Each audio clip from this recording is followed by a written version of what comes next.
Hey besties, welcome back to the Business Besties Club podcast, your go-to space for real, unfiltered conversations about business, marketing and entrepreneurship. I'm Katie, your host, and today's episode is quite different from our usual conversations with business owners. But trust me when I say this is one of the most important discussions we've ever had on the podcast. Because whilst today's guests don't run a traditional business, they are responsible for shaping the future generation. And when I first met them, what stuck with me was how differently they think.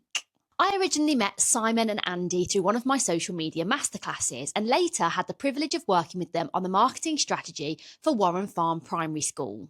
Now, if you're wondering why a school would need a marketing strategy, that's exactly something we're going to explore today. Because what Simon and Andy have built at Warren Farm is about so much more than education. It's about culture, it's about leadership, and it's about preparing children, not just for exams, but for life. Simon is the head teacher at Warren Farm and came into education via a very unconventional route, having previously served in the British Army. Andy is the assistant head teacher and has his own powerful story about struggling in school himself and how those experiences have shaped the educator and leader he is today. Together, they're challenging some of the traditional ideas around education and asking an important question. What if schools focused as much on who children become as what they achieve? Besties, this conversation is going to make you think. Please welcome Simon and Andy. Simon, Andy, welcome to the Business Besties Club. Thanks for having us. Great to be here. It's so amazing to have you here. So we've got a lot to get through. I'm going to get started. So if we start by getting to know you both a little bit better, could you both introduce yourselves and your roles at Warren Farm? Yeah, so I'm Simon. I'm head teacher at Warren Farm Primary School, based in King's Standing. So we're a smaller than average primary school, 334 children on roll, catering for children from nursery all the way up to year 6. Fabulous. And I'm Andy. I am the assistant head teacher. I've been there for about 4 years now. And my role in school, I've got various different things that I do, but kind of my biggest role is to lead on character education. That's my absolute passion. Fabulous. So yeah. I'm going to hear lots about that, I'm sure. Absolutely. So, Simon, your journey into education is very different to the traditional route. Can you talk us through how you went from the army into education? Yeah, when I talk about my journey in education, I often describe it as the path less trodden. So, as you've said there, I was in the British Army, so back end of the late 90s, early 2000s, serving overseas, served in the Gulf War in 2003. So, yeah, very different journey to end up being head teacher, particularly of a primary school as well. Yeah. But it was kind of part of that journey as I talk. When I often talk to people about this, is kind of what led me from the army to education was really, it sounds a bit cliche, but being overseas in 2003, the Gulf War, being there and things, and, you get to experience different things in your life in the military, good and bad. But it gave me that real clarity of vision of something that I wanted to do to help young people and how I could do that on a wider scale. So it's been a long journey. It's, where are we now? 2003, 23 years in the making to get to this point. During that time, I've worked as in a residential care home upon leaving the army, then into sports coaching before then university and on into education then as well. So started teaching in 2010, but very intentional that when I started teaching in 2010, for that point, I could have an impact on 30 children as a class teacher, but always having this vision about the importance of character development, and how the education system could maybe be a little bit different, which we'll talk about later, obviously, during the podcast today, and how by becoming a head teacher, further down the line, some 15 years later, could impact for us 334 children at the moment, and then thinking about how can we take that even further and go into a regional level or a national level as well. Wow, that's incredible. Oh my goodness, what a story. Andy, your experience in school growing up wasn't always straightforward. Can you share what that was like for you? Yeah, I can. I think it's quite unusual, actually, like being a teacher when your experience is really like kind of negative at school, and it was for quite a long time. I think the thing that's really stuck with me is that I struggled, like academically, I really struggled. And I felt that from a young age. And I think that's kind of like why my passion is kind of character education now, because it's really difficult to explain.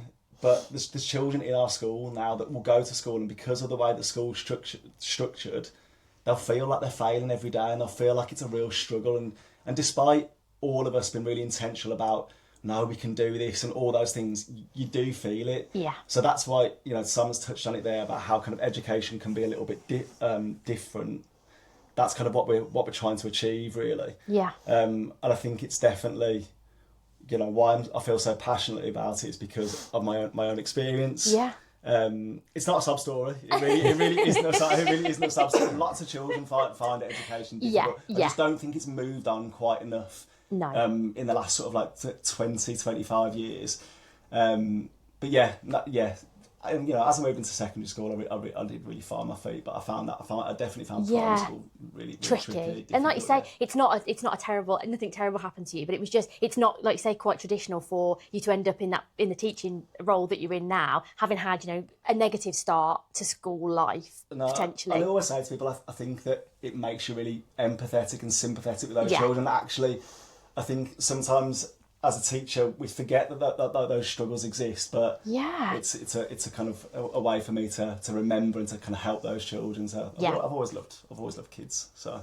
And I was going to ask you, how has that shaped the way you now approach teaching and leadership? But I guess that just you've answered that question. That gives you the insight into remembering how you felt at that time. A little bit, but also we always talk about finding children's things and like leaning into those things. So I think, there's a lot of children that do find the academics really difficult, but there's certain things that they really flourish in. Yeah. A lot of the time we find it in sport and PE. Mm-hmm. Other times we find it in kind of things like problem solving or communication, or just those things that are often referred to as soft skills, but we call them kind of power skills. But once you find those things, we've got loads we'll probably talk about kind of different children and our experiences of different children later, but once you find that thing, you can really see confidence building in children. Yeah. So that's amazing. And that's, oh my goodness, I can only imagine. Simon, how have your experiences outside of education influenced the way you lead in school today? Yeah, so I think going back to, when we will do during this conversation this morning, go back to kind of experiences in the military, it very much shapes my view of education, but also my leadership philosophy as a head teacher of a school. So very much about kind of having that culture, that teamwork, that sense of belonging, and the impact that can have then on a wider group of people in terms of my staff at school, the impact that can then have on the children, and, kind of going out as well, the impact that has on the community. So it's always been very intentional to create a culture at Warren Farm where we value the teachers that we have.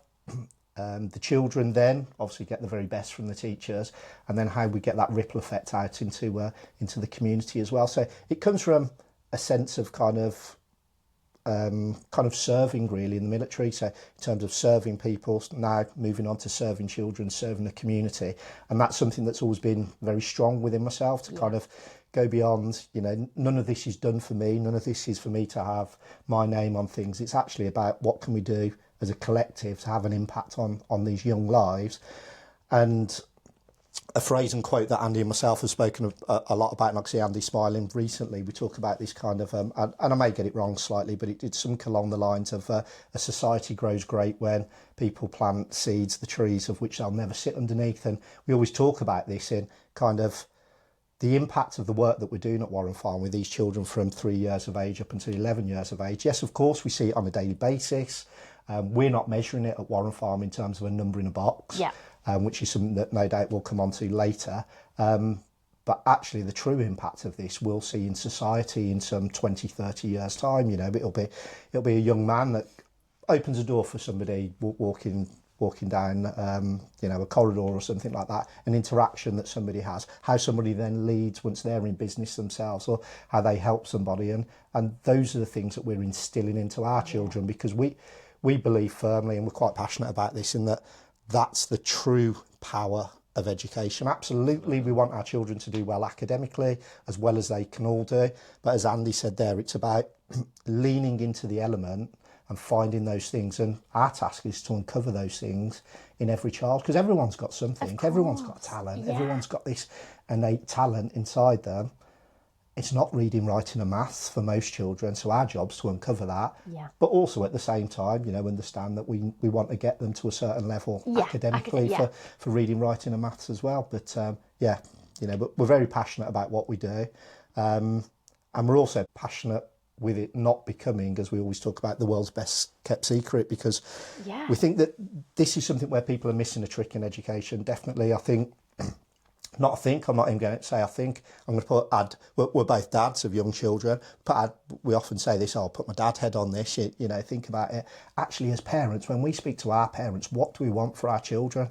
And when we have our parents in for a number of workshops and things, not surprisingly, none of them sit down straight away and say, oh, I hope my child does really well in SATs in year 6. They talk about wanting them to be confident, wanting them to have a great attitude, to be motivated, to have a good work ethic. These are all the things that we're instilling in our children through what we call our 12 character waypoints, which you know, Andy's been working really hard on over the past sort of 3 years now. Which I'll leave Andy to kind of explain in more detail later on, because it really is kind of, well, when I say Andy's baby, but something that Andy's built quite intentionally over this period of time, and something that's really powerful that we have at Warren Farm now, and it's thinking about how do we get that out wider as well. That's incredible. Go on. Just going off what you were saying, like, we do give these children to secondary school, and we go, you know, off you go. What's amazing though is we've got like really good links with a few secondary schools like in our local area, who are now kind of coming back to us and going, did that children come to Warren Farm? Like, and they're saying to us now, like, oh, we can see, we can see it, which is massive for us. But incredible. Again, not to do with the academics, but more to do with just like their attitude, and we always say with the academics, it is a bit of a bone of contention, but we'll say if we're doing this right, the academics side will come. We intentionally talk to children about work ethic and working hard, and you know, time management and all those things. If we're doing these things correctly, then they will academically achieve. We're just saying it's not the be all and end all. No, that's all. Absolutely, and I think, God, you know, I was going to ask you as well about that moment when you do have to hand them over to secondary school. That's quite a big deal, isn't it? Because you know, you both invest so much time and energy into their journeys at primary school with you. You know, what is that like? I mean, obviously, to get that feedback from some of the secondary schools to say, did they come here? We can recognise that. It must be an incredible feeling. It's an amazing feeling. It is difficult. It's difficult to kind of hand them over into the big bad world. But like Simon said, we're preparing them. We're just preparing them for the world. And I think sometimes as well as teachers, I think you lose sight of the fact that you're preparing these children for what's next. What's next? Yeah. And we always try and bring it back to that. This is why we have something in school called our Super North Star, which is about children being aspirational, looking to what it is you want. Yeah. And that's the goal. We kind of use that as a crux. Lots of our boys say they want to be footballers, which is great. It might not happen, it might, but what we can say is, right, if you want to be a footballer, you've got to work really hard. Yeah. You've got to be resilient. You're going to have setbacks. So we can use those things as a bit of a... prepare yourself for that? Yeah, absolutely. We can use those things as a bit of a crux for like, actually, this is our in. Because lots of children don't see the point of education. So we need to find, right, if that's your end point, what we're doing here is, you know, like investing in you, and they feel that. Because that's the thing, you've got to get on their level in a way, haven't you? If they do think, what's the point of education, or they're not really, you know, motivated by education. We're doing like funny proverbials or whatever. Like, oh God, we're ever going to use these. Yeah. But getting communicating with them at a level where they're really going to understand that is, you know, like you saying, what do you want to be? Where do you want to go? You know, even if it is really aspirational, and they might not ever get there, at least if you talk to them in their language and say, right, okay, well, this is what you need to do that, that's going to resonate with them, isn't it? So much more than, you know, adverbials or whatever else it might be. So this is a bit of a shout out to all of like the listeners or the viewers or whatever, but we have like a big event every year, don't we, for like careers week. Oh yeah. And again, it's about getting people in front of children that are like different to us, different job roles, different ages, whatever it might be, but getting them and going, well, actually, no, it was really difficult to get into my position. And do you know what? Some days are really, really hard, and children need to hear that, and they need to hear it from not just teachers. Yeah. The people that are doing the jobs. It's people that are doing the jobs. And again, like, it's just really intentional. Like we have to make sure that children are aspirational, but also see There's loads of different kind of paths they can take. And Yeah. There's loads of people they can speak Yeah. to. So yeah, if anyone's listening, they want to come and be part of that. Yeah. Oh my God, put yourself forward. Please do. Absolutely. It's growing every year. And again, talking careers here, this is the thing we talk about, and going back to academia, is these numbers in the boxes and the qualifications that children leave with and go on to, secondary school, college, university. Of course, if we look as employers now, the people that we're employing, be it in business, engineering, anything like that, is you need to have a certain level of qualifications, certainly for more specialist roles and things. Yeah. And those are the things that will put you in the pot, so to speak. They'll get you the job interview and things like that. But the things that are going to keep you in a job are what we call our 12 character waypoints. And back to, again, the things like time management, being on time every day, preparation, work ethic, having a great attitude, being a good teammate, having adaptability. This is the biggest one at the moment. Just being adaptable in terms of situations and things. And those are the things that will really help children to kind of flourish as adults. And the one big thing that we always talk about there is kind of children leaving us at Warren Farm, and what we're trying to create is good people. It sounds simple, 2 words, good people. That's what the world needs more of. Yeah, we just need more good people. It sounds really simple, and it sounds like it's common sense. Yeah. Really. And if it were that simple, it wouldn't have, you wouldn't have to do all of the things that you are putting in place to kind of create these, or nurture these people to be that way. It's not that simple, is it? But actually, absolutely, we need more of those people. And it's what like you say, the academic side of things may come to some of them naturally, and that might be what sets them apart when it comes to university, jobs, whatever. But it's outside of that. It's actually their work ethic, all those sorts of things that do set you apart from other people that might be able to do the same thing as you. And if you work hard, we all know we've worked to get to where we want to be. And it's not easy, but you've got to have those things instilled within you, haven't you? And that's from school or parents or whatever. And that's where it comes from. I mean, we talk, and there's some nuances in this in terms of the language that's used, but essentially it's the same thing. But you'll hear people talk about virtues, values, character.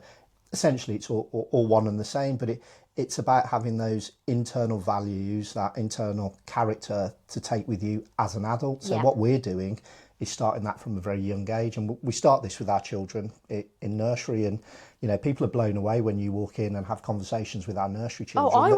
I came, didn't I? I met the nursery children. We're using ownership or work ethic, or we had a parent say to us at one parents' evening, jokingly, in jest, say, "Oh, Mr. Taylor, Mr. Davis, this work you're doing with the children, it's having an impact." I said, "Why is that, Mum?" She said, "Oh, because my little lad at the weekend, he said, 'Come on, Mum, you need to show better time management.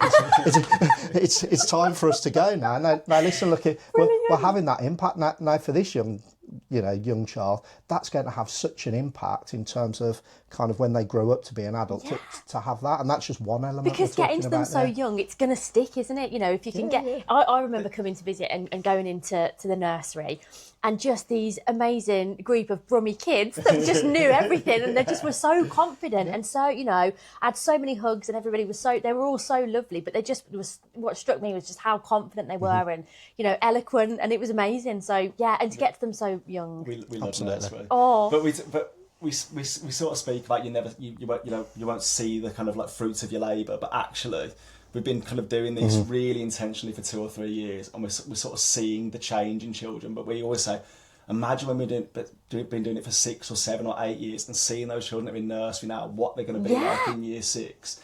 It's incredible. So for us, that's kind of our like little kind of slice of the pie. We get to see that bit. Oh, amazing. So was there a moment for either of you when you realised that education just needs to be different? Yes, very early on. I'm going to use the words of Grace Hopper and the phrase, "We've always done it that way." It's my biggest bugbear in education. 6 most dangerous words in the English language.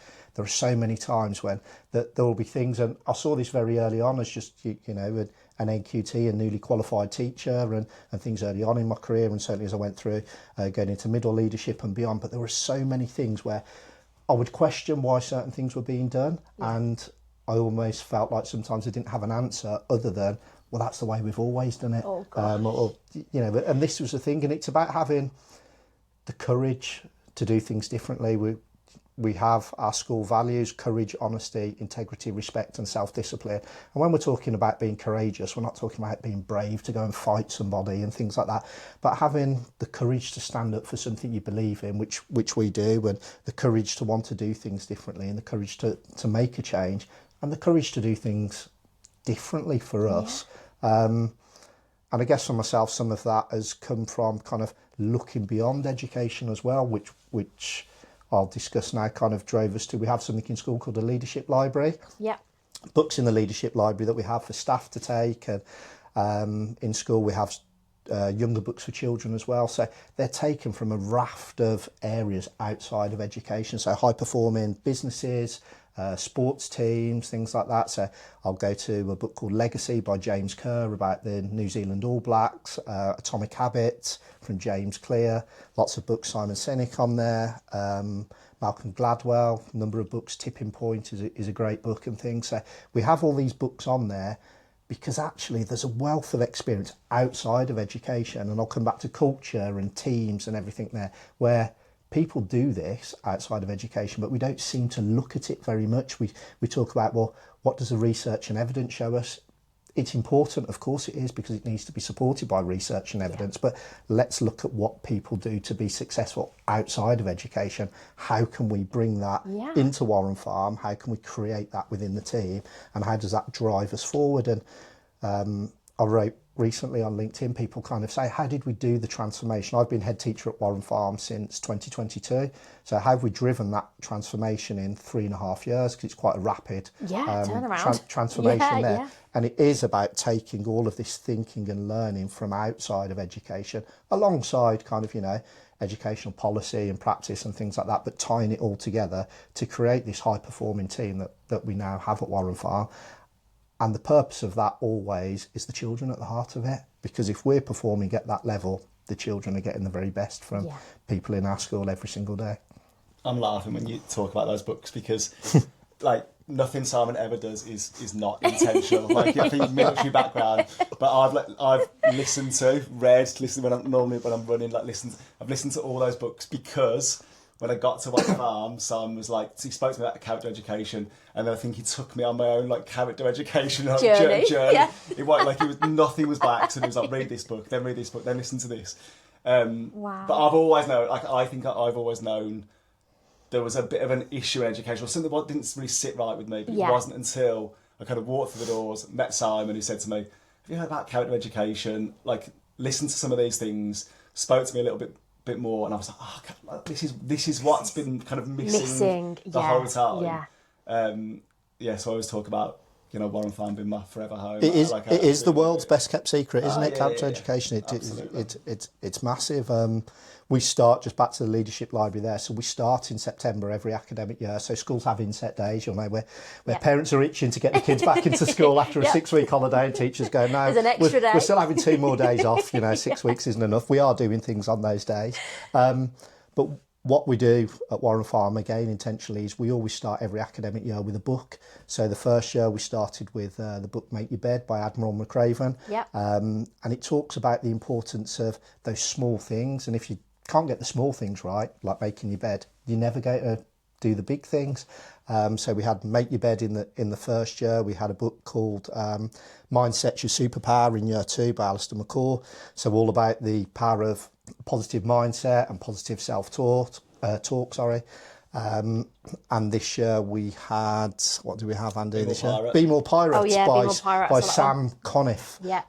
Great book, Be More Pirate, all about kind of, you know, doing things differently, like we've spoken about, and actually being a bit more pirate and getting into, to use a phrase from John Lewis, the American activist, getting into good trouble, necessary trouble. So we're not saying getting into trouble for the sake of getting into trouble and getting our wrist slaps, but we're saying, again, just looking at things from a different angle, different perspective. How can we question things that we do? How can we do things differently? And how do we have the courage to do that? I was going to say, like you say, having that courage to say, actually, I don't know, surely there's a better way. And can't we explore that better way? Can't we look at it? Try a different way. We say to our teachers, everyone has a copy of these books. Visitors have a copy, so I know you've got copies as well. I've got copies. And we've said to our teachers this year with Be More Pirate is kind of, explore, experiment. You might come up with the next big thing in education. So let's try it. And we foster that and we encourage it in our teachers at school, because we can't be sat here talking about all of these things and then not giving them the agency to try that at school. And that's something that we're very keen on, is to give our teachers the agency to do things differently as well. Do the children have access to those books, or are they, do you read to them, or what, how does that work? So the leadership library is adult and children's books, which is amazing. Perfect. Again, we talk about belonging, we talk about the children and the adults all being kind of like this, the same. So we've got loads of books in there.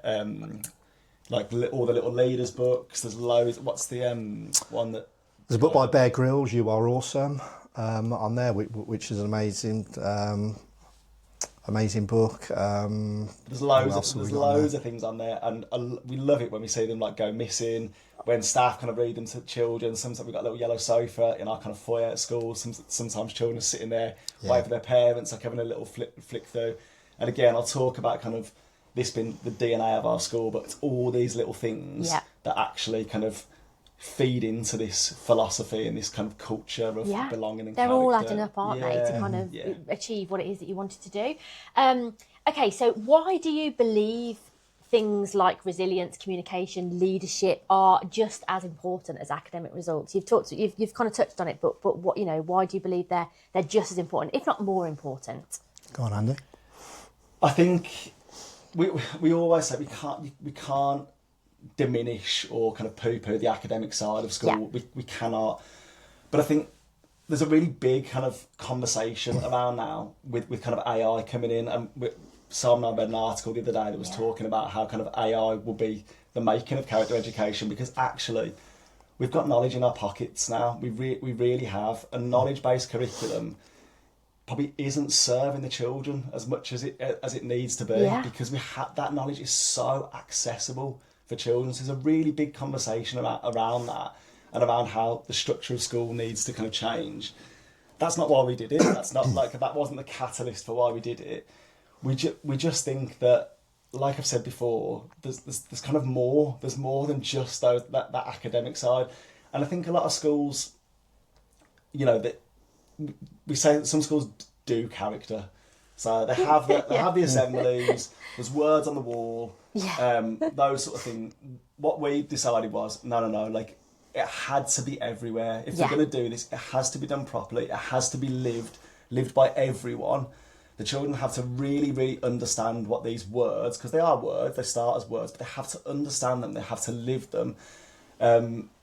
And the reason I think it's so important is because we see the change in the children. We see how they go from maybe quite shy or maybe quite reserved or not believing in themselves to suddenly believing in themselves. And then it does transfer into the academic side, because if they're willing to give something a go, because they've had a lesson on leadership or communication or adaptability or whatever it might be, ownership is a really good one. If they've had that lesson and they go, okay, I can give it a go. They can give it a go in maths, they can give it a go in English. So we do see those academics. Changing the mindset. It's changing that mindset. Yeah, absolutely. And going back to kind of my own experience, if you've got a mindset when you're 7 or 8 years old that I'm not very good, I'm a failure, that can live with you for a really, really long time. So if you can break that early with children, like, it opens up a whole new world for them. And you, like, for me, sitting here listening to you both, you just think, oh God, why wouldn't every teacher want to do that? But I know it's I'm sure they do. I'm sure they do. And I think that this is the thing for teachers that are listening. There'll be teachers there sitting listening to you, Katie, saying that, going, no, absolutely, Katie, we do. But I think what we also need to understand is there are after schools, up and around the country and things like that. I guess where we're lucky at our school is, as the head teacher, I give my staff agency to do that. And, we work within kind of excellence in everything is our school vision, and we work within that. So, teachers certainly do want to do that, but the constraints of the curriculum and the amount of, back to Andy there, knowledge that's in the curriculum, and teachers, will tell you the timetables are so compressed at the moment in terms of trying to get all of this teaching in for the children from the national curriculum, which is where we do think, this needs to be looked at, because we're talking, I'll go back to again, the world's best kept secret. We've intentionally made space for this in our curriculum.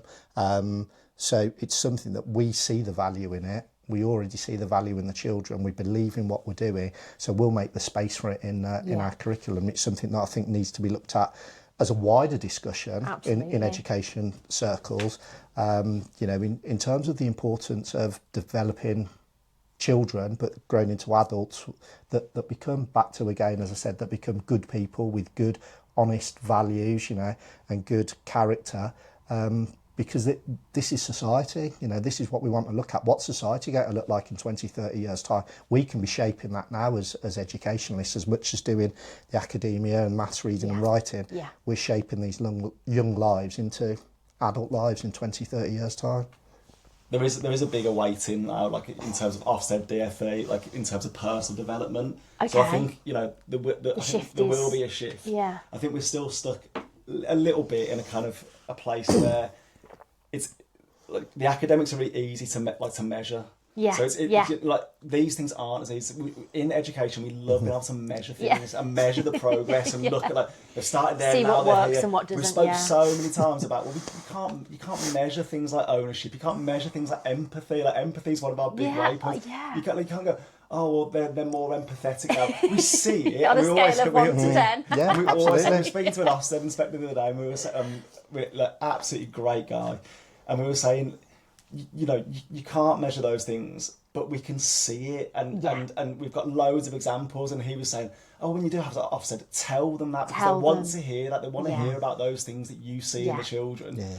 And not only are you seeing it, they're going off to secondary school and those teachers are seeing it, and it will happen. They'll go to work and their employers will see it, and that's going to be the knock-on effect, isn't it? Yeah, absolutely. But like you say, you've got to shout about it, because there's not anything on paper to say this is kind of how empathetic that child is or whatever. That's it. Speak to the children. You're not going to find it in a book. Yeah. You're not going to find empathy written in a book, and that's not where you should be looking for it. No. Go and have a conversation with a 4-year-old nursery child or an 11-year-old year 6 child, and you'll say, they understand empathy at an age-related, level and things like that. But, you can teach them these things, and then you can help them. You can provide opportunity for them to explore these and demonstrate these. And those are the things, that will continue to build kind of brick by brick as we talk about doing the small things. These are the small things that piece together kind of over the years as well. But it's like creating a structure in school, I think. There's lots of schools. There's lots of schools that are schools of character, and they put a real big emphasis on it. It's creating a structure in school for it. Like, we've got a structure for the academic side, and not all schools have got a structure for the character development side. Yeah. So it's building that and making sure there's layers to it, and making sure there's different kind of elements to it, and going, right, this is the structure that we want to put in place so that these children can thrive. Yeah, because again, you've got to have something to kind of keep it streamlined, haven't you? So I was going to ask you, you've got obviously the character kit list, which you've talked a little bit about. Can you explain it in a bit more detail for us? I can. Essentially, we call it a kit list because we say these are things that you need in your bag as you go along your journey of life. We've got a real big kind of navigation thing going on in school, but we say that's how kind of we put it to the children. As you go on in life, there's going to be bumps in the road. It's going to be difficult. There's going to be certain things. If you've got these things in your bag, you'll be fine. I love that. And essentially they are, like I said to you before, they are words, but they can't just be words. They have to be. We always say this has to be the DNA of our school. Yeah. So what we've done with those words is we have kind of made them part of our behaviour system. So whenever children get things called dojos. Oh yeah. So so some people might have heard of dojos. Yeah, we've got dojos. All of those words are kind of like in our dojo system. Okay. So when they get a dojo for something, it's for empathy or for ownership or whatever else. We obviously do the assemblies. We found time in our curriculum to teach this as well. So that's a really big thing. So we have lessons dedicated to our 12 character waypoints, and the children speak really, really positively about that. And the reason we've done that is because we have to. If we're saying that this is a really big thing for us, why wouldn't we teach the children? And you can teach it. We show children like loads of clips of famous people, sports people talking about various things like ownership or like the struggle they might have had or resilience, all those different things. And then we get children to do activities kind of based on whatever they're learning to kind of to give that, to put it into practice then. Yeah. And then they reflect on it. And then, they do those lessons and then they'll come and revisit it year on year on year. And that's probably the biggest thing that is a bit of an eyebrow raiser for some people that come in, that actually, you know, it's not PSHE, this is a character curriculum, and we have made time for it. Yeah, so we always get like the question like how, not why, because everyone knows the why, but how. But yeah, the how's easy. We'll go. Yeah, if the why, I was just Andy, take the word out. You knew what was coming. Like, listen, if you've got the why and the why is powerful enough, you'll make the how. You just make it work if you believe in it. And at the top of kind of displays that we have in school with our character kit list on these 12 words that are on there, we have just the line, character at Warren Farm, it's who we are, not what we do. And that's very much back to it's who we are. It's the DNA of the school. It's not a bolt-on. It's not an add-on. It's not something we go, well, we've got to a Friday afternoon and we've got half an hour to go. The head teacher said we need to get a character lesson in. Let's cram this in. No, it's intentional, isn't it? It's front and centre in everything that we do. And because it's front and centre, it's lived across the school. It's lived by the staff. It's lived by the children. It's lived by the parents. You know, and it's having an impact, which is the most important thing, because we always go back to the, well, so what? That's a question. We go, great guys, you're doing all these things. Your teachers are working incredibly hard. They're amazing. So what? I'd say come and visit the school and see the so what, because you just see it. You feel it. Everyone says we have a visitors book that we ask visitors to write in when they visit. And the one thing, if you went through, that's a common thread in the school is you feel it. As soon as you walk in to the moment you leave, you just feel it at Warren Farm. And I can absolutely kind of add to that you really, really do. Like, obviously, I've got two boys and spend time at their school, and the difference at Warren Farm, you know, I left thinking, I wish my children could go, you know. You're allowed to say it. I don't know. Of course I am. But honestly. We also talk about having a shared language as well. So going back to like the question, kind of what is it? It's about creating a shared language. And then, like you've said earlier, when you get comments like, oh God, they're giving me grief about not being on time and time management and all those things. It's just like, it's great because we've created this kind of shared language using these words. And whatever you call them, it really doesn't matter. People kind of like pick the bones out. Is it a value? Is it a virtue? Is it a characteristic? It does not matter. Yeah. It's just a shared language, things that we believe and our community believe, because we didn't just choose the words out of nothing. We went and spoke to our parents, we spoke to our children. Of course. These are the things that are important to our community, and we believe in them, the children believe in them, the parents believe in them. So it's whatever way they take them in, it doesn't matter, because it's working, and it is having that an impact, isn't it, and making the difference. So it doesn't matter, you know, what everyone else calls them. It's just that it's working, and the way you're doing it and delivering it is obviously having that massive impact. I'm desperate impact. to speak about Lola. I don't know why, but I keep thinking, like, when's a good time to speak to Lola? I was going to bring this up about 5 minutes ago. Go for it. The same thing. Yeah. We had this little girl in. She's probably in year 8 now. Yeah. Lola was such a quiet, such a shy, such a timid girl. Like, you know, those sort of children that like apologise before they kind of answer a question like that. Just flew under the radar in everything. Wouldn't put a hand up, would she? Nothing. Just she was in the classroom, just got on with things, but didn't really contribute much in anything, did she? No.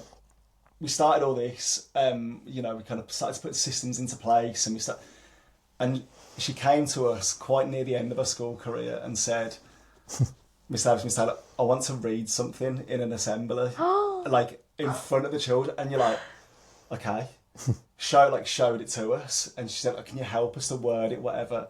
And these are the moments, like she stood up in front of the whole school and read just a thing, just like almost like a little thing to say, this is what's happened. I feel much more confident.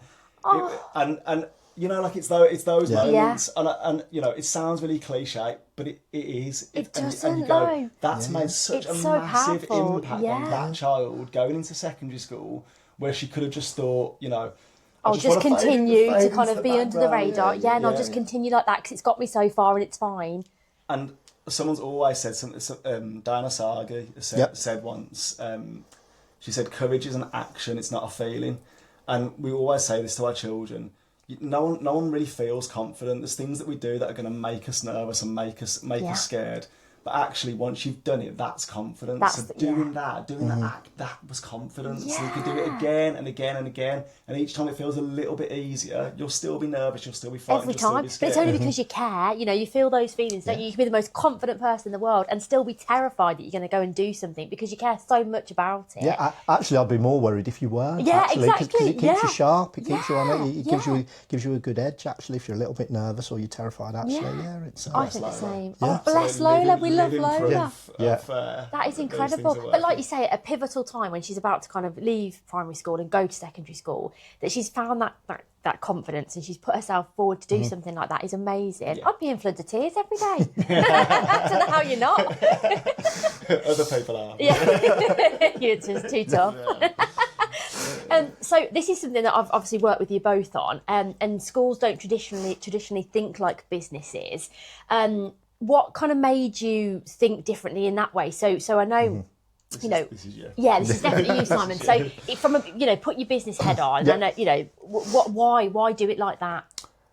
It was really from certain elements, really. So when I started as head in September 22, the school had always, Warren Farm, it had its logo and stood for what it stood for, which has been great for the children that had been there. But having this very strong vision within my mind of where we were going and the direction of travel, I made the decision to rebrand the school in that first academic year. Again, this was done collectively, so we worked with an external media design company that came in and worked with the children on the design that we had, which is our yellow B logo within a hexagon. And I'll always tell this story because we got down to the last two designs and we had the yellow hexagon. My favourite design was a W and an F inside the hexagon. Looked a little bit kind of superhero-y, didn't it? Type thing, branding type thing. So that's what I was pinning all my hopes on. And the children voted against me, 76%. Well, not me personally, but in terms the design. of the other design was the yellow hexagon with the beans inside. And that came out comprehensively. I think it was 76% with that. And one thing I'll always say, I might be the head teacher of the school, but my ego's not big enough to go against 334 little kids. And actually, it's the best decision that they ever made because, as you know, you visited Warren Farm. So the theme in terms of the hexagon and it being a hive and everything was still going to be the same. Kind of all the hexagons linking together, but it comes back to kind of all the different kind of bees within the hive that come together to, give that kind of that community element really in terms of that and how it all pulls together. But it needs every member of the team to do that. So we rebranded it in the March of 2023 in terms of that, but also again linking back to the vision because I had this long-term vision of where we would take this as a school. I'm big on kind of having that vision, talking the vision, believing in the vision, and that internal self-talk will kind of help you along that way. And also thinking kind of how this would then, ultimately, if we're talking regional and national, how we could grow that bigger as well. So that was kind of part of it. The other element of it, though, again, back to kind of being in the military, is that real sense of belonging now. The sense of belonging in the military, it comes to, yes, everyone's in there, camouflage uniforms and things like that, and you belong to your different regiments or corps and things there. So you have a real sense of belonging to, whichever corps you're in. So I was in the Royal Electrical and Mechanical Engineers. So you have that sense of belonging. You have a wider sense of belonging then in terms of Army, Navy, Air Force as well there. But you're all working towards the same collective goal ultimately. But was to create that sense of belonging within the school, which through this rebrand, it really, really has. So the whole school community's bought into it, parents, all the stakeholders, the wider community. We have staff PE kits with the branding on. Well, we have lots of things with the branding on, essentially. A lot of bees. But also, again, back to the teachers as well, though. So you'll see that common thread and theme that runs across the school now, that everyone takes it on. So it's not us telling them they have to have it like this within their classroom. Because they believe in it so much, don't they? Absolutely. So they're all part of something that's bigger than them. Yeah. And this is the whole thing, again, back to being good people. And it's about us all being part of something that's bigger than us as an individual. It's about being part of a community, part of a society that works coherently together, Yeah. you know, and that's, if we can have our impact at the moment at a level where we've got 334 children and we gain an extra 45 every year, new ones that start in kind of nursery reception, and we lose 45, but now we're more confident that we're sending those 45 children off, and there's more to continue there's that, more really, good you know. people out there Yeah. on that journey, and we say, listen, you know, you'll always take a little bit of Warren Farm with you, and you will. It's not something physical that you hold on to, but it's something that's going to live That's instilled within live you. within them, and they're going to Absolutely. take that on their journey Yeah. in life, whenever, you know, wherever that kind of takes them. So yeah, the branding itself, as I say, we've got that brand. We're very intentional. Again, back to Andy talking about everything being kind of intentional and where we are and why we do things, because we have the why behind everything. But it's there now as a brand. It's out there. We weren't the school of choice when I started, so that was another key consideration. So when I started, we can take 45 children in every year to start school, and we only had 17 were coming into our reception. So 17 children for 45, and it's the part of education I don't like to focus on as a head teacher, but I also must focus on it, because it's kind of thinking about cost implications, because, you know, we think about funding for schools, which is always a hot topic and things. You know, if you don't have children coming into your school, the funding drops, and if the funding drops, the children don't get what they need. So that was very, you know, thinking about, well, what do we do strategically to ensure that we build those numbers, we get ourselves out into the community, into the wider community. And then last year we were full in reception with a waiting list. So, you know, we've created that over a 3-year period to get us to that point. We're starting to become known locally now through the work that we do and things, working with other schools, and just people are starting slowly to take note of what it is we're doing at Warren Farm. And what we say to everybody, come and visit, listen, we don't have all the answers. We have some answers for things that have worked with us. Come and have a conversation. Let's have a look around. Let's see, what can we do? How can we work together? How do we, you know, make what we're doing that's working for us? How do we filter that ripple effect out to more others? schools? And how do we help other people to understand that kind of character, values, virtues are just as important, if not more so, than the academics at the end of year 6 as well. I think one of the things that Simon's always had his kind of eye on, that I've never really thought about, is kind of the physical environment as well. Just making sure that our kind of physical environment is really appealing to children that are starting. So the whole early years completely changed. And it just looks like a really appealing place to be.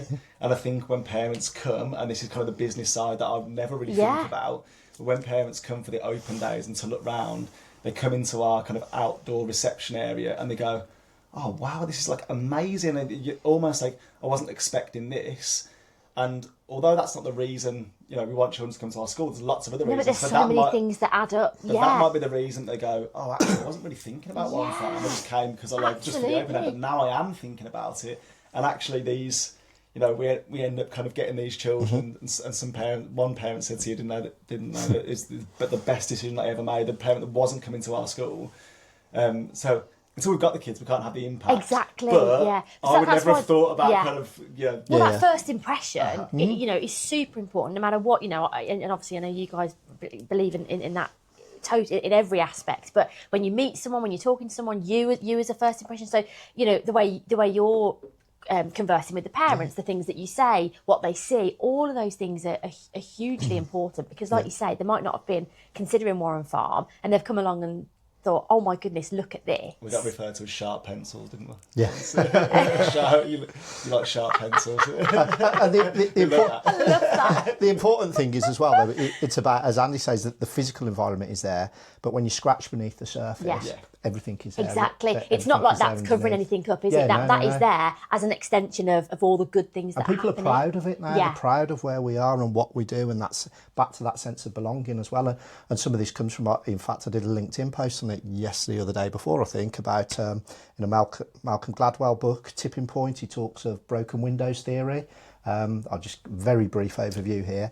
He's talking about New York subway back in the early 80s, I think it is, about graffiti and broken windows and everything there, and kind of the mayor of New York looking at it and thinking, actually the crime rates were high and everything. But what he started to do then was fix the physical environment first. Yeah. And once you fix the physical environment, because if you don't have that focus on, oh, well, let's fix that little thing and this that isn't quite right, and fix the broken windows, get rid of the graffiti. As they started to do that, it shows that people have got care and attention to certain things, and they're caring for the environment.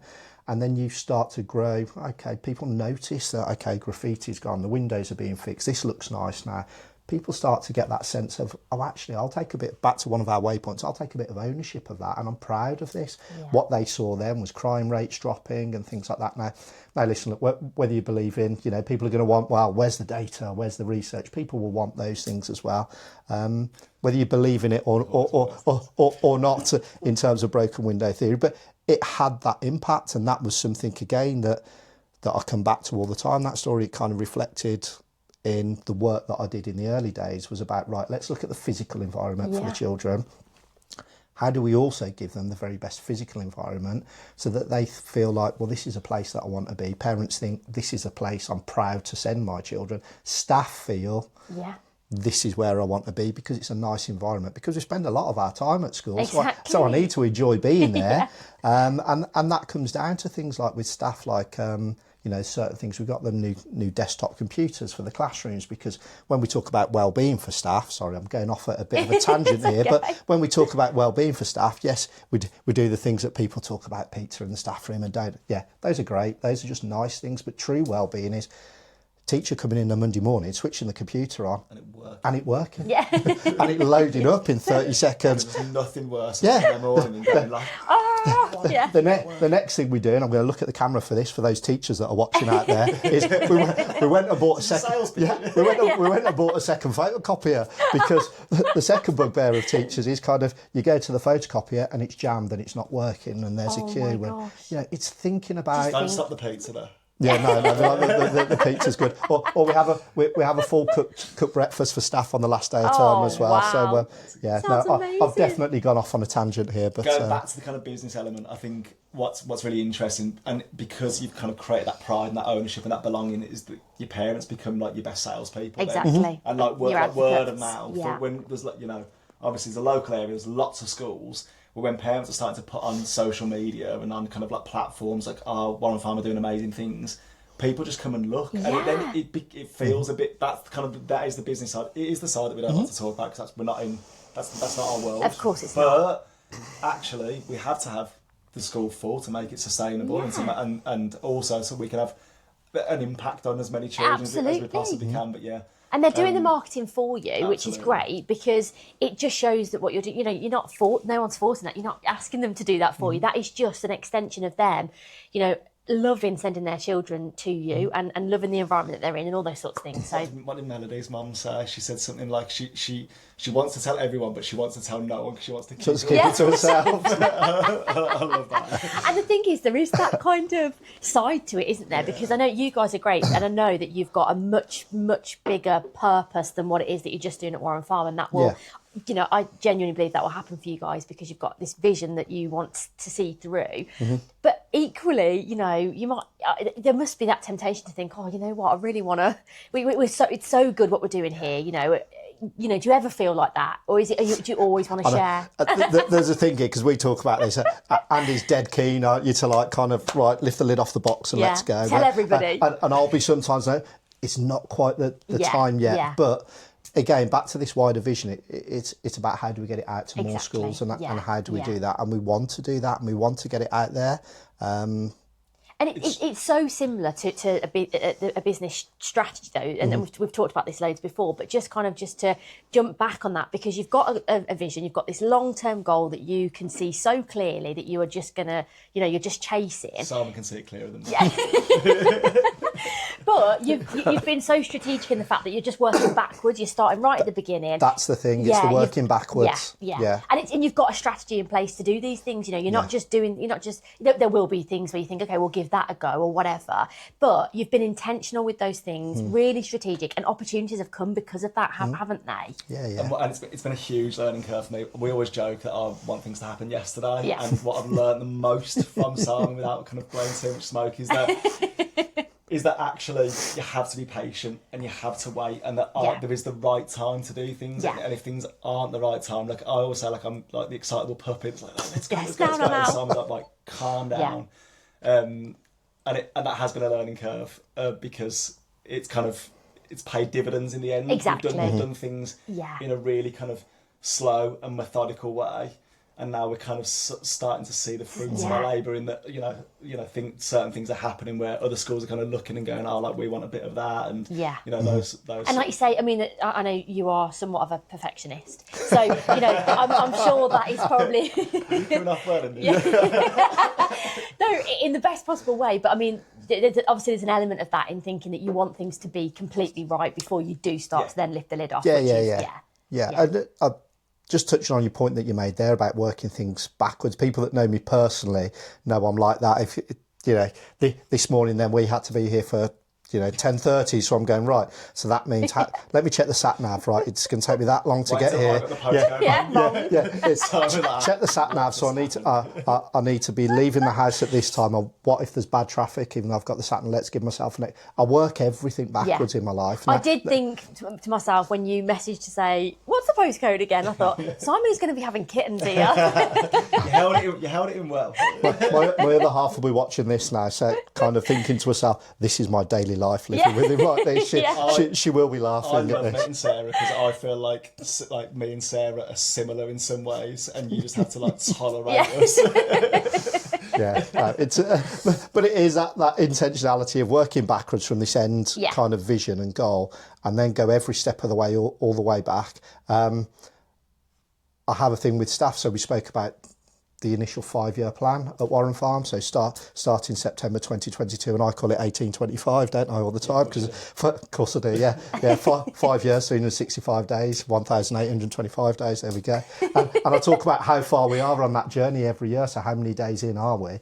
And we've got, when we come back in September 26 now, we'll have 1 year left of the initial 5-year plan. But that's kind of a big 5-year plan. I'll come back to a quote that I heard once is, most people overestimate what they can do in a year, but underestimate what they can do in 10. Yeah. And it's all about, well, where's the bigger picture on this? How do we build it so it's got really firm foundations? And actually, what would this all look like in 5-10 years' time? And when we come to the end of this 5-year cycle, actually, it's almost like starting again, because we go on to the next phase of that. Of what that is, into kind of years 5 to 10. But we know we've got that foundation underneath it. And like, how amazing will it be when you do get to the end of that year to just look back at all the things that have happened since you kind of put that plan together. This is why I love having these conversations, because you've got to talk about it and you go, you've got it, we've done so much. You've got to reflect. Like, that's what, everybody that sits on that couch will say to me, I never really think about it. I'm just always on to the next thing. But actually, it's so, you should be so proud of everything that you've done. You forget to just pause and take a breath sometimes and look at it and say, wow, look where we were, and look like where we've got to. Exactly. There's no time for that. And where we've got to get to. So what can business owners learn then from the way that you've built identity, culture, and then community within the school? I think, going back to it, as we spoke about at the start, kind of taking a lot from business and elite sport and teams and things like that, I would certainly say to kind of business owners, also have a look at opportunities outside of your circle that you're in, or your circle of influence. With different things. So I've spoken about the books. I speak with staff about Sir David Brailsford and his kind of aggregation of marginal gains that I'm sure everyone's aware of. But the links between kind of that and back to that Admiral McRaven book, Make Your Bed, is doing the small things and getting the small things right and build it from there. And just having that kind of long-term vision. I'm speaking personally here, really, having a long-term vision, knowing what you believe in, know that it's the right thing to do. And I'm going to come back to everything we've spoken about, values and virtues here, that if your decisions are made from a place of value and virtues, you'll sleep easy at night. I'll use that phrase a lot of the time. I sleep easy at night because I know the decisions that I'm making are made from a good place, strong moral values within me that I've had within me, my whole life. And I'm making these decisions based on the best interests of the young people that we serve them, the young people that we serve every single day. And I'm making decisions based on that, based from a very strong moral compass. So what we're trying to do now is give our children those strong moral compasses to take with them as they kind of go on to become adults as well. Because I do think it's easy for business owners as well. There's a lot of noise. There's not a lot of noise for everybody around all the time, isn't there? But I think if you can always go back to, okay, well, why am I doing this? Is it true to, those goals that I've set myself, that long-term vision that I've got, and trying to ignore anything that doesn't kind of serve you or doesn't fit within that is really important, isn't it? Well, why did you start your business? Why did you start this journey? Why did you decide this is what I'm going to do? And just hold true to that. Sometimes stick to your guns, be courageous, and kind of, have that within you of this is why I'm doing this, and that will serve you well, and you'll sleep easy. And maybe one day if I'm sitting in your seat, I'll remember all that. Oh, brilliant. Okay, so many adults feel like school didn't prepare them for real life. I know that, Andy, you've listened to a lot of the podcast guests that I've had on that sofa, and a lot of them have said the same thing. School wasn't for me. Don't feel like I learned anything, or it didn't set me up for kind of what I'm doing now. So why do you think that is? Because of the fact that it's always been so rigid, or? Do you know, I will answer the question, but it's so funny listening to all your guests or lots of them anyway, that kind of talk about this, because these are the kids that are in school and they've got 100 questions before 9 o'clock in the morning. The ones that can't sit still, or the ones that have just got all these ideas that maybe are difficult to manage. Yeah.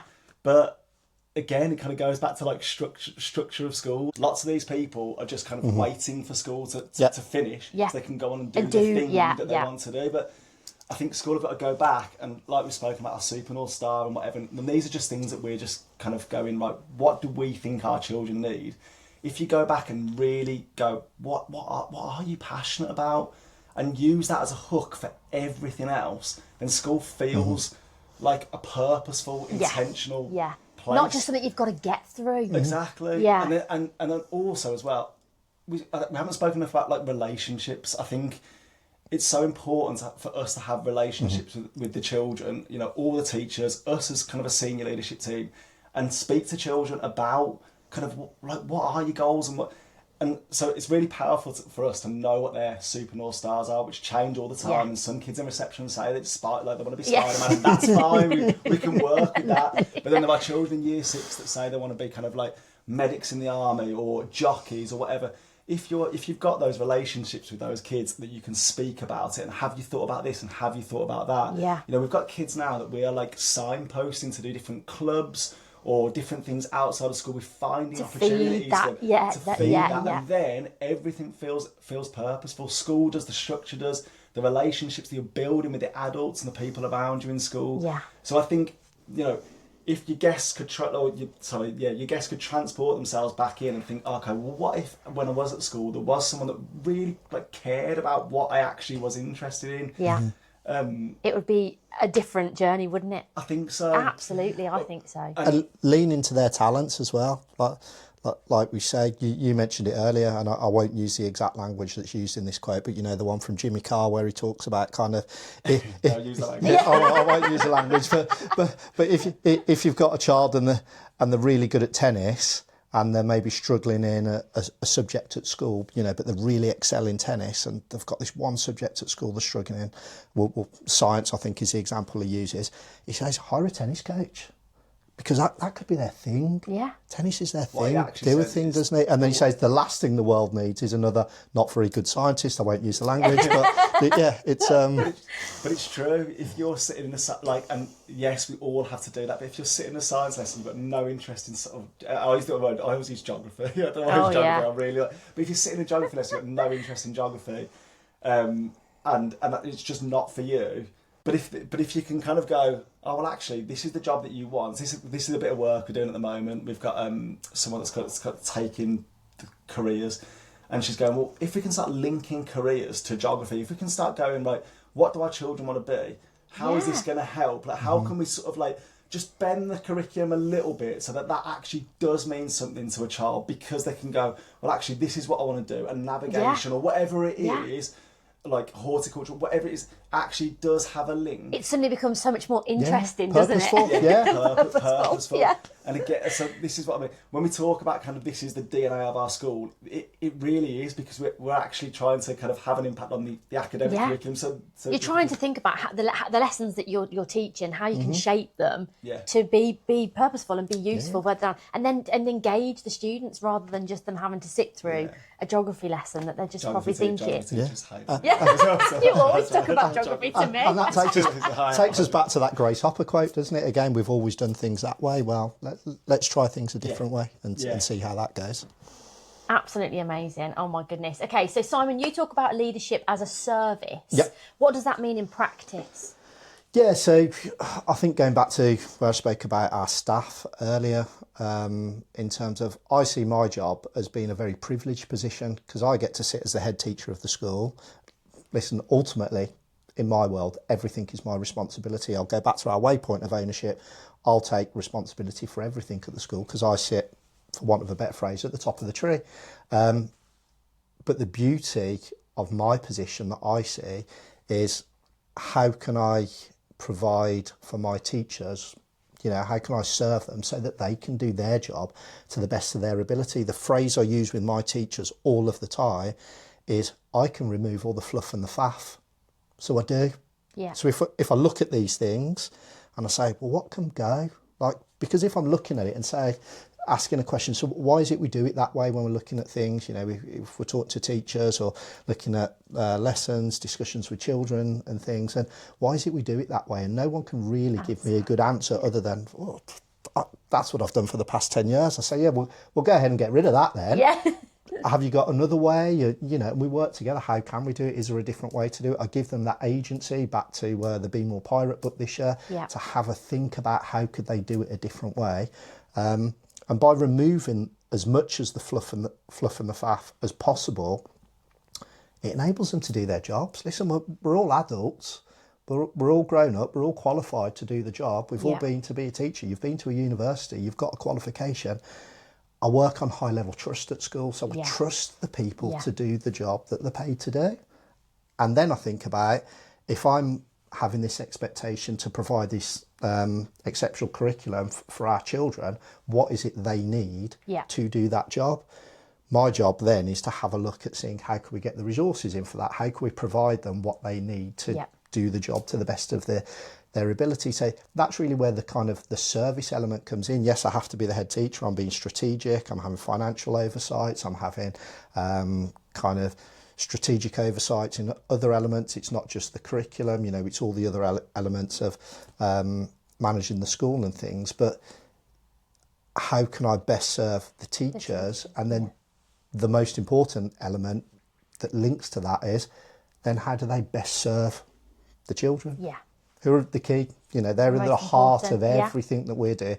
But, you know, if you break it down, we're providing a service to these children. They are the customer. Yeah. So we want them to have the very best experience of school, and again, of that's like a really business-minded way to look at it, isn't it? Because I don't think I wouldn't imagine many schools would have that approach, and not that you do, but you know, the long and short of it is, that's kind of that's what it is. You're doing it in a very different way, but how do we give them the best experience possible? Get a good deal, don't they? And they do get a good deal.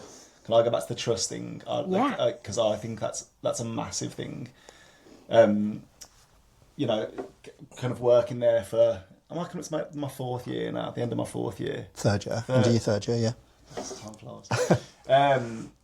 Just like Simon having that trust in staff is such a mate. Like, you know, I've been in schools before where I've been asked to kind of turn my computer around so that when the head teacher walks past, they can see what I'm doing. Wow. But just somebody going, do you know what? I'm going to give you a job and I'm going to trust you to do that job to the best of your ability. And if I've got no reason to believe or think that you're not doing it, like, I trust you to do it. I think that creates a real kind of psychological kind of comfort, and it's quite empowering, isn't it, as well, you know, it really is, and it makes you and it makes you want to do the best job that you can do, not necessarily for someone, for yourself. So trust is a huge thing. I absolutely love that. Okay, so what is your long-term vision for Warren Farm at the moment? So I know you're working towards general goals in terms of, you know, what education could become. But for Warren Farm, what's your long-term vision? Yeah, again, looking at the 5-year plan, it was very much thinking about, so character, how do we get character implemented? I guess a step before that, really, coming in as head teacher, was coming in as head teacher of a school that was, you know, I'm going to use the dreaded word here, Ofsted, and we've not mentioned it yet, but came into a school that was requires improvement on previous Ofsted frameworks, and very much due inspection straight away. So I knew I was coming into a school where we would get inspected, and to use a phrase from Floyd Woodrow, who works with us in terms of his company Compass for Life, he talks about protecting the Queen, and that's what we had to do almost. Was for that first year we had to make sure we'd got everything in place ready, because actually it's all well and good having this kind of strategic vision for 5 years, but if we hadn't have got the good on that Ofsted, which Ofsted came 12 months down the line and still on the old framework, we got good across the board. If we hadn't have done that, we wouldn't have had the space to be able to do the things that we've done over the past 4 years. So we did very much do that, and then kind of focused on that element, then kind of moving forward. So we talk about this kind of so once we'd established that and got the good and protected the Queen, then we talk about, so how do we the long term at the end of be it year 5, or actually I knew this would come at the end of, you know, it might come at the end of cycle 10 or the end of cycle 15 years, but the long term, we've spoken about children's super North Stars. My super North Star is change the face of education. We're completely unapologetic about it, but how do we become the school that can change the face of education, that can talk about how's education now different and how do we view education differently? I'm going to go to a phrase that I talk about all the time. Will it be easy? Nope. Worth it? Absolutely worth it. Absolutely. It's the one thing that I'd want people to take out of this, would be that phrase with anything that you're doing. Back to what you said about business owners there. Will it be easy? No. Will it be worth it? Absolutely. But you have to stick to your own moral compass, stick to why you started, stick to where your vision is, which is that change the face of education, and then be intentional about what we're doing to get to that step by step along the way. So for us, obviously, there we go. Protect the Queen, get the good. We've done that. Appoint Andy. So I'll tell this little story in terms of here. So I had this vision for character education and what I wanted it to be, and I'd had this vision for kind of 20 years, long before I even became a teacher. But it sat inside my head, and it sits in my head. But what I need, and what you all always need within education, schools, business really, is people to bring that to life. My job as the head teacher is not to be the best at all these different elements in school. It's to employ the best people that can do those things to the best of their ability. So that I knew very much was going to be very much at the heart of what we were going to do at Warren Farm moving forward, but I needed to find the right person. So I advertised Andy's job 3 times, actually, went through the whole interview process, advertising all these people into school, you know, everything like that, walking around the school, showing them the school. Oh my goodness. Did the interviews, nope. Same process again, did the interviews, no. Got to the 3rd round of doing that, which was towards the back end of the academic year.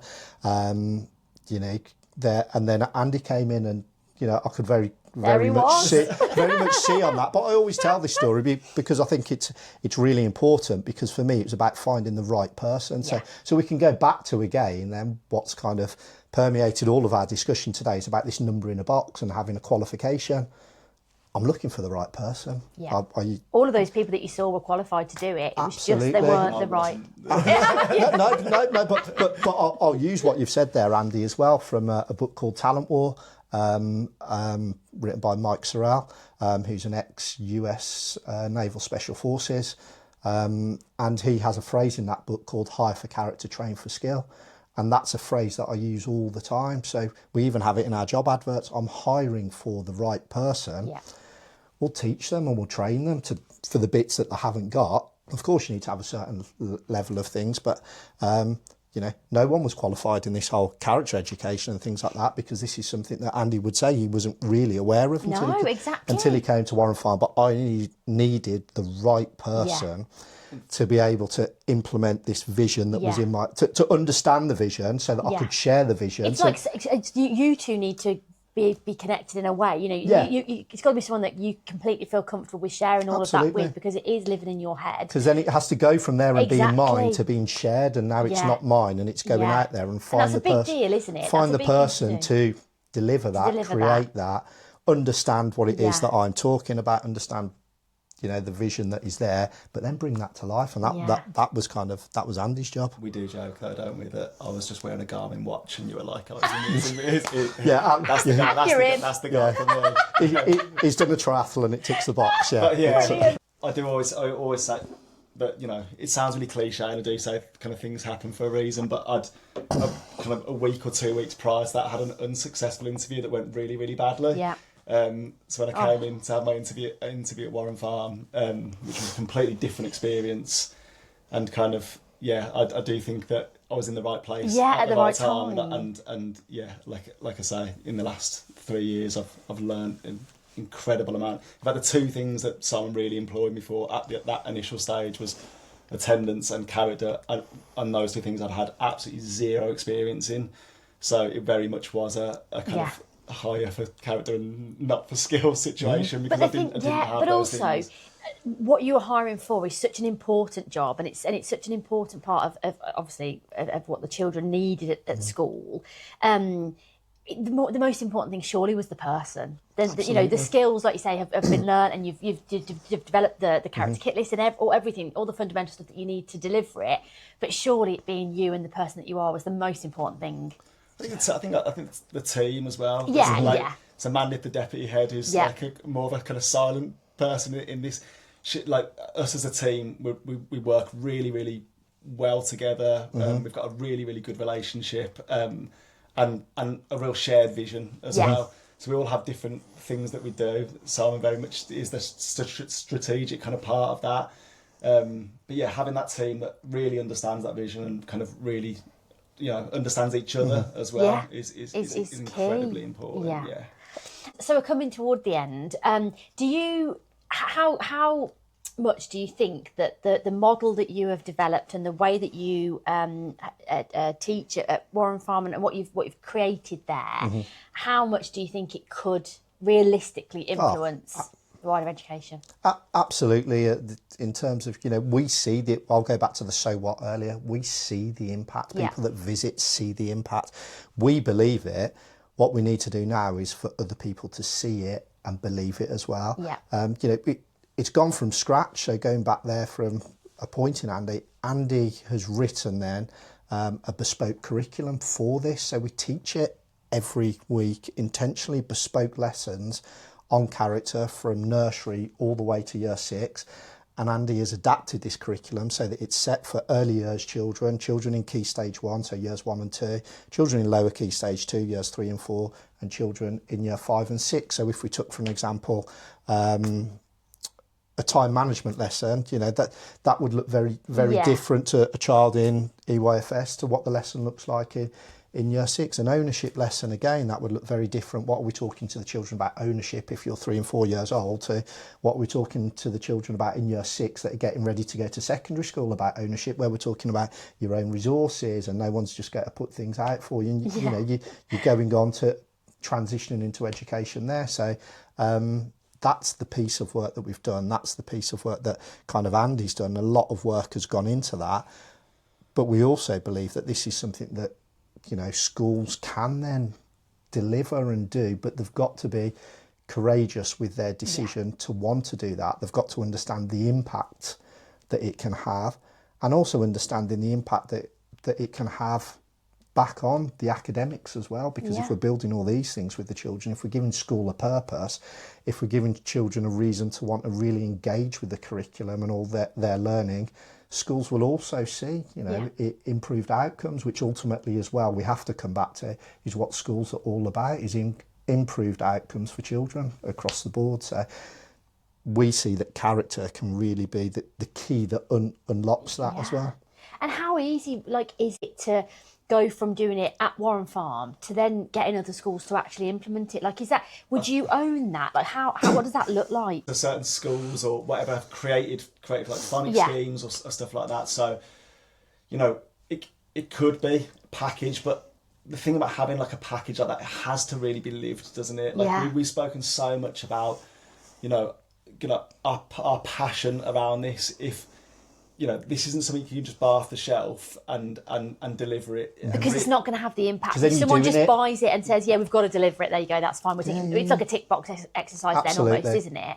But then how do you get, obviously you invite people into the school so they can see it being lived, and then is that where you would start?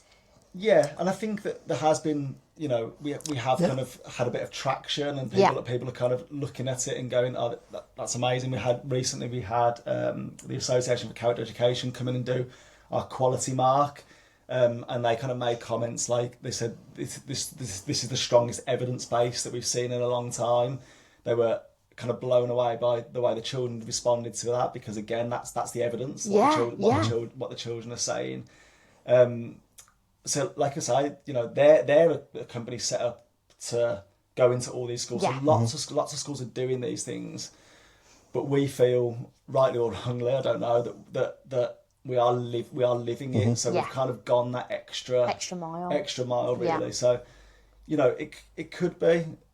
Yeah, so we've certainly looked at. We've had initial discussions about how we could take, because what we've got now, and the curriculum that's been written behind it by Andy, actually sits as curriculums, and sometimes schools do want something that's kind of off the shelf, and they can deliver. I think the true impact, though, of having something that's off the shelf for deliver, where we would want to, you know, I'm not saying we'd be vetting schools, but what you want to say to these schools is like, listen, look, if you're doing it, you need to go all in. Don't just do it to tick to tick a box for Ofsted again, to say, oh, PSHE, or they're doing character, and I'll go back to that, but they're teaching it at 2:30 on a Friday afternoon. You know, because that's the trap they've fallen into before. You know, it's something that now you've got to do, and people are just doing it because they feel like they have to, or it's a tick box exercise. That's completely against what it is you're trying to instill, to have the difference and make the impact. Yeah, the true impact comes is if you believe in what you're doing, you really understand the why.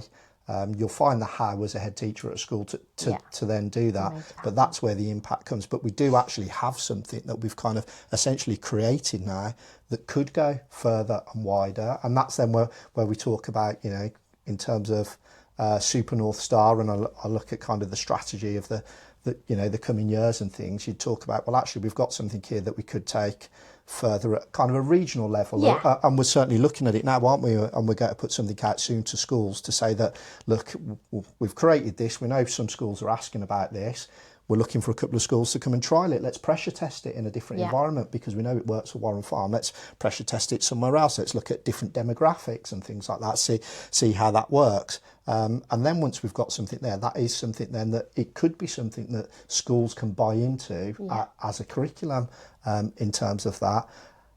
Then for us to look then, you know, beyond regional, we're looking national. Yes, it could be something through that. But I think when we start talking national and departmental level, what we're really talking, the true crux of this is actually how do we get character, virtue, values, whatever we want to call it again, but how do we get that woven into the curriculum for the young people that we teach?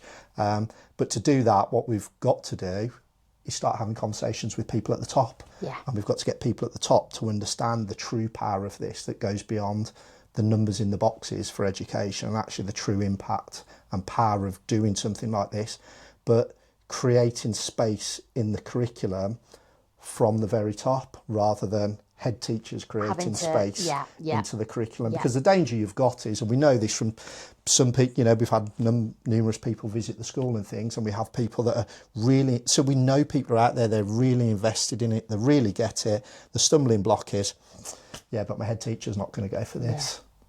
You know, it's kind of because, and I understand it, that there are pressures on schools, there are pressures, external pressures on head teachers. Of course. There are those pressures to get the numbers in the boxes. what I'd be sat here saying is you've got to be brave enough to say, no, I'm doing this because this is what's right for children. Yeah. And this is what they need. And I'm going to do this because it's right for our kids. And kind of, you have to take the pressure that might come with something else because this is right for young people. And ultimately, it's right for young people now. It'll be right for society in 20, 30 years' time. Amazing. Oh my goodness. And let's just hope that one day every school operates in the way that you guys do. So we always do a quick fire business besties round. Okay. So you can choose who's going to answer. I don't mind. It's up to you. So do you prefer an early start or a late night? And I find that one really difficult. Do you? Yeah, because See, it's meant to be quick I fire. would have This gone- is I know, this is a very quick fire, is it? I would have gone early start, late night. Yeah. yeah, more. I'm nearly 40. Probably early start. I've got young children. Early start. And I always think that I do all my best thinking like early start. In the morning. Get out for a run. Yeah, That's true. If we're thinking work-wise, early start, Work-wise, yeah, definitely. early start. We don't have a choice there. Yeah. And Simon, you've mentioned so many books, but one book that has influenced you probably the most. Oh, that's a good question. That's a hard as well. question because Yeah. there's so many. I like Legacy by James Kerr. Okay. New Zealand All Blacks talks a lot about creating culture and things, so that is probably the one I would go with about kind of how they created that culture within the team, because I always talk about everything starts with the culture. Of course, you need strategy as well alongside that, but without the right culture in the school and without bringing a team together, creating that sense of belonging, the culture, the environment that everyone lives in and works in every single day, I don't think you're really going to create. You might have these grand plans in terms of a strategy and things, but if you don't create the culture, you're dragging people along with you rather than them wanting to come willingly. So yeah, Legacy by James Kerr. Andy, got I'm one? gonna just throw a name in, Jim Rohn. Okay. So there's a guy called Jim Rohn, one of the first people that Simon kind of like introduced me to when he took me on my journey of all these kind of like leadership books, everything. But Jim Rohn, he talks about kind of like ultimate ownership is amazing. He's got this thing on Audible that's like about 6 hours long, and it's just clips of him kind of talking, like reading from like various books that he's written.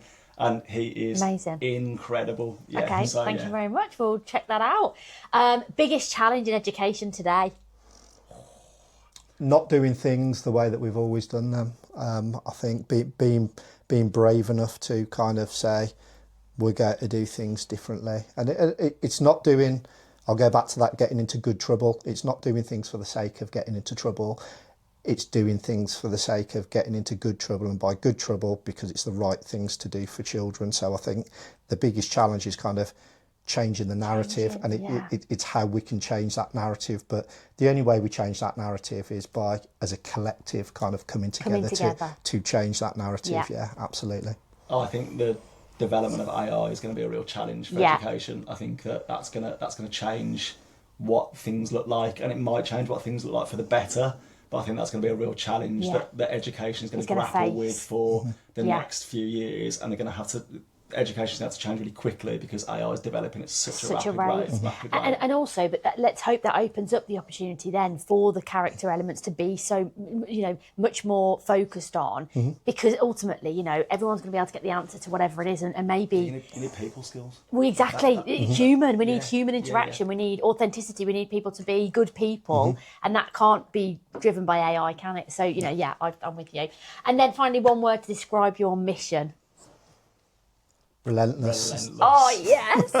Relentless. Yeah. Love that word. Never stop. Never stop. Okay, so for any parents or business owners that are listening, what is one thing that they could do to help build resilience and confidence in young people? I'm going to go back to a phrase that I've used this weekend. So my daughter does Brazilian Jiu-Jitsu. So the same day she just fought in a competition down in Crystal Palace for Alba Collective, her jiu-jitsu team in Mere Green, and there was a phrase, "I believe in you," is something that you just need to instill in our children. I believe in you. Now, by believing in them, that it might have something on the end of that. It might be, "I believe in you, but you need to be courageous. I believe in you." But we need to give our children this inner strength that we believe that they've got the power to do anything. you know, and by that I mean, you know, we're not saying if they decide that they want to do this or they're thinking that they want to do that, that we're not squashing their dreams straight away. Let's work with them. I believe in you. You do have the potential to do that. What does it take? What can we do as parents to support them on that journey? Yeah. How do we give them that inner belief? Because actually, how powerful is it when somebody says to you, I believe in you? You say that to a child, I believe in you. They start to believe that they can do it, because a lot of the time children don't believe that they can do something. You know, if we talk riding a bike, now everyone learns to ride a bike, but those words, I believe in you, is kind of, that's what they need to hear, because, you know, it can seem daunting, everything can seem daunting, everything can seem difficult, but if you hear those words, I believe in you, it gives you that inner strength to have a go. Someone's got my back, and I'm going to kind of give it my best shot. I think that's what I'd say. Just to add to that, I think don't remove the barriers for children too much. I think that there'll always be barriers. You know, like children will always find things difficult. They'll always be frightened to do things for the first time or whatever it is. If you remove those barriers too much, then those children don't go through that process. Yeah. And it kind of links with the same thing. You have to tell children you can do it. Like, I believe in you. Like, you know, things might go wrong, but that's okay. Don't remove. Don't make it easy for them. Yeah, because life's difficult, and children need to understand early on that, like, you know, that barrier's not going to be removed. We just have to overcome it. Yeah. And you see that resilience, that confidence, that courage been built in it. I see it in my children. My children know that nothing's getting removed for them. They have to go through it. But hopefully they'll be stronger people for it. Absolutely. Yeah. Amazing. And then just finally, where can people learn more about what you guys are doing at Warren Farm? Where can they find you? The biggest place, I would say, where we kind of put everything out there is our Instagram page. So, you know, search us on Instagram. Yep. Look for the yellow bee in the hexagon. The yellow beacon. It's like our bat sign, I say. We're constantly kind of, you know, posting and sharing. And it's just about sharing practice and showing what we do. And listen, if people are seeing things and thinking, actually, we could try that. Why couldn't we do that? We joke saying, what do we know? We're little old Warren Farm you know, based in the middle of King's Standing, Birmingham. You know, but we're a small school with big dreams, and those big dreams are for the young people and the community that we serve. So have a look out for us on Instagram. Get in contact if there's anything you've heard today that you want to talk about or want to come and see us. Our door's always open. We don't have all the answers, but listen, we welcome everyone. Thank you so much. It has been absolutely brilliant to finally get you on that sofa and to hear your stories. You. And just thank you for being the best guest. I absolutely loved that conversation. And whilst this episode might have started with education, I think what we've actually been talking about is something so much bigger. Leadership, identity, resilience, belonging, and ultimately what it means to become a good human being. What Andy and Simon are doing at Warren Farm is a reminder that success isn't just about results. It's about character, it's about confidence, and it's about giving people the tools they need to navigate life. Whether you're a parent, a business owner, a leader, or simply someone reflecting on your own experience of school, I hope this conversation has given you something to think about. And if you've enjoyed today's episode, please share it with a fellow business bestie, and don't forget to follow or subscribe so you never miss an episode. See you next time.